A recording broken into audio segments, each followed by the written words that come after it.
When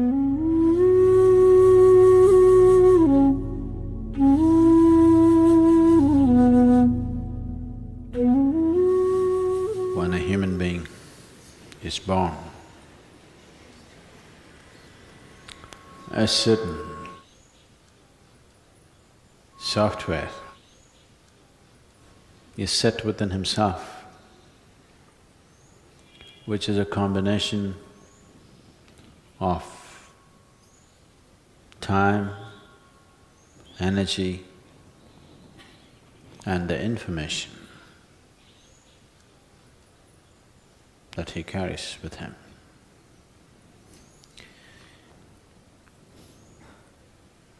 These three together will determine various aspects of life. These three together will even determine how long a human being lives and how he lives. So if this is so, is this all predetermined?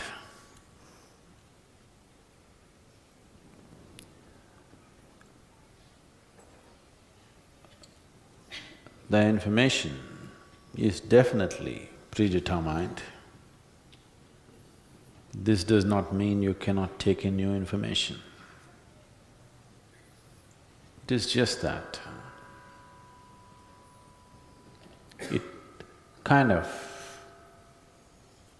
pushes you or pulls you towards certain type of things, depending upon what kind of information you have.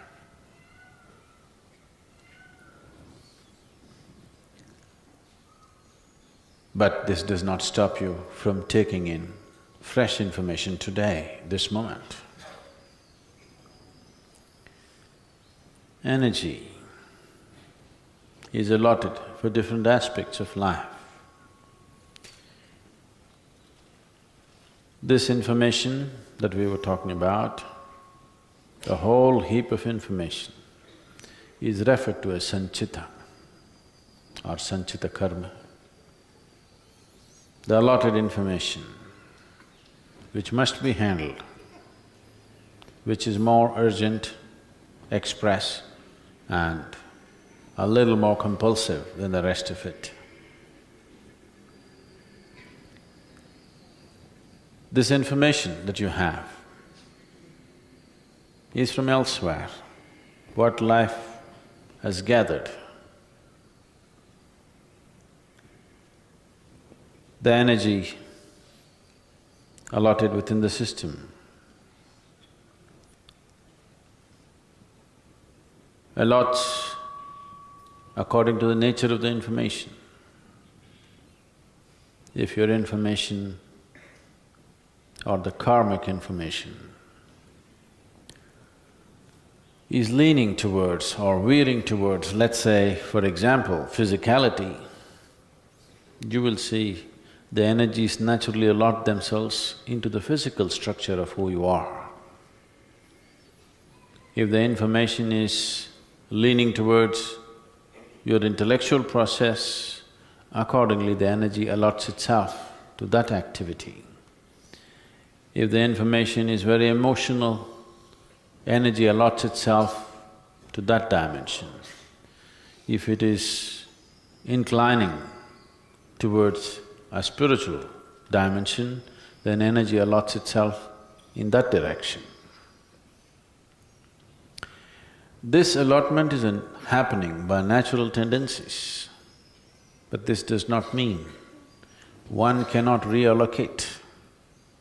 One can reallocate, but if you simply go by your tendencies, yes, life is predetermined. If you are 100% a slave of your tendencies, life is predetermined. Very easily we can predict what will happen.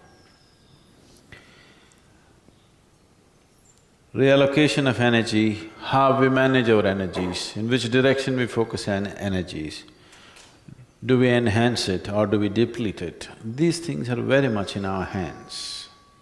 But the third dimension, which is an important composite of one's life, is the time. Time. ticking away all the time. You can't slow it down, you can't hasten it. You can conserve your energy, you can throw your energy around, you can develop it, you can make it phenomenally big or insipid, but time going away. So this time has its own intelligence and it flows according to certain parameters of karmic information and the energy allotment that's available in one's system. So can't we do anything about it? We can, but that is a much more elusive dimension of life than the other two. The other two are much easier to manage and manifest in one's life. Generating energy and using it the way you want. Not allowing your tendencies to determine the nature of your thought and emotion and activity is much, much easier than taking charge of time. Even the Adiyogi took charge of time only when he was in certain states. When he was in such states, we refer to him as Kala Bhairava, that he took charge of time. Time determines the nature or the duration of one's life and death. Both life and death are within the ambit of time. So time, one who has mastery over time has mastery over life and death. One who has mastery over his energies has absolute mastery over his life, but not over his death. One who has mastery over his information, or one who has mastery over the tendencies which are caused by the information, or one who is free from the tendencies which are caused by the type of karmic information you carry, has mastery over the quality of his life, that whether this is pleasant or unpleasant. One who has mastery over his energies will determine the nature of his activity and how he lives. One who has mastery over time will determine the nature of his life and death, and he can determine whether he wants to live or die. So these three components together is the making of life. These three components together is what you are right now. The accumulation of body, the accumulation of information is essentially determined by these aspects. Depending upon what type of karmic information you have, you tend to go towards a certain type of information, certain type of activity.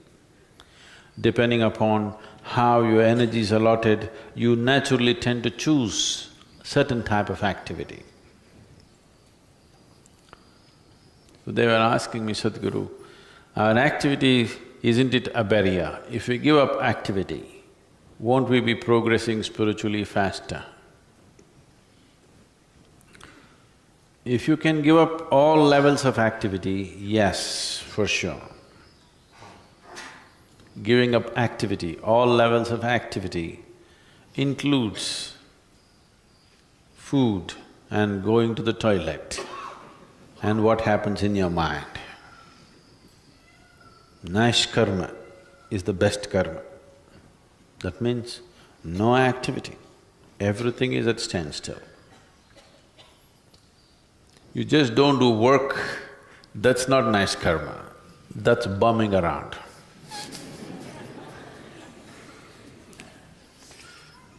That's a bad karma. If you can simply close your eyes and sit here for days on end, that means you're doing something good to this being. You stopped everything and just sit here, that means you're doing something absolutely wonderful to this being. Then we are fine with you. If you're doing something great to yourself, we are fine with you. If you can't do that, you must be doing something useful to 10 people around you. If you can't do that also, then you must just learn to listen to what other people say. Either you must be useful to yourself or to a few people around you. If you can't do both, what's the point of living, I'm asking? So you cannot do absolutely this and absolutely that, so little bit of closing the eyes, little bit of activity. Not little Sadhguru whole day, that's what I call as little.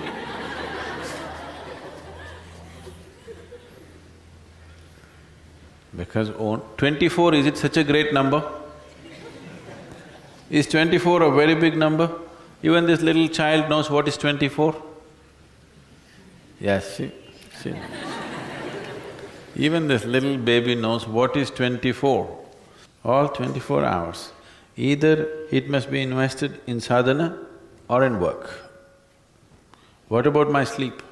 That should also become sadhana and that should also become a tool for work.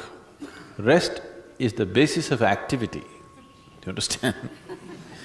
Rest has no purpose by itself.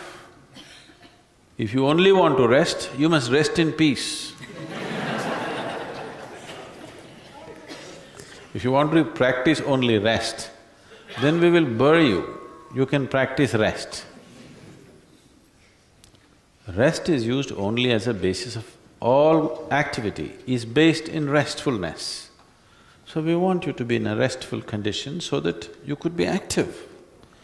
So sleeping and waking up is just management of energies, that's all. Time you cannot manage, it's rolling. If you sit, it's rolling, if you stand, it's rolling, if you sleep, it's rolling, you can't stop it.